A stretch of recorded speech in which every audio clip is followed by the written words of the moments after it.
خوش آمدید ناظرین، ٹی وی بھارت کی اردو نشریات میں آپ کا خیر مقدم ہے۔ اس وقت ہمارے ساتھ موجود ہیں ممبر آف پارلیمنٹ شفیق الرحمان برق صاحب۔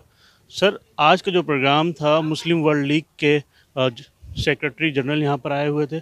بہت امید تھی کہ مسلمانوں کو لے کر بات اٹھائی جائے گی، لیکن جو مدعے مسلمانوں کو بھارت میں پریشان کر رہے ہیں ان میں سے کسی بھی مدعے پر بات نہیں ہوئی۔ ہاں، اس کا افسوس ہے ہم بھی چاہتے تھے کہ اس موضوع پر بات ہونی چاہیے تھی، اور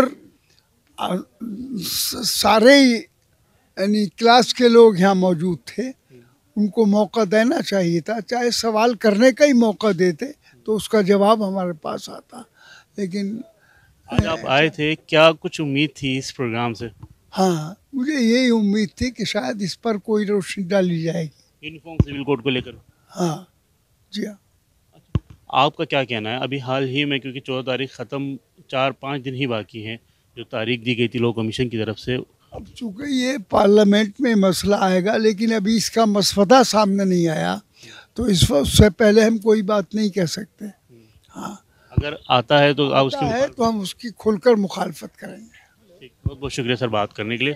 تو یہ تھے شفیق الرحمان برق صاحب، جن کا صاف کہنا تھا کہ اگر یونیفارم سول کوڈ کو لے کر معاملہ پارلیمنٹ میں آتا ہے تو پارلیمنٹ میں وہ اس کی کھل کر مخالفت کریں گے اور اس پورے مدعے پر پرزور اپنی آواز بلند کریں گے۔ ٹی وی بھارت کے لیے دہلی سے محمد راہم۔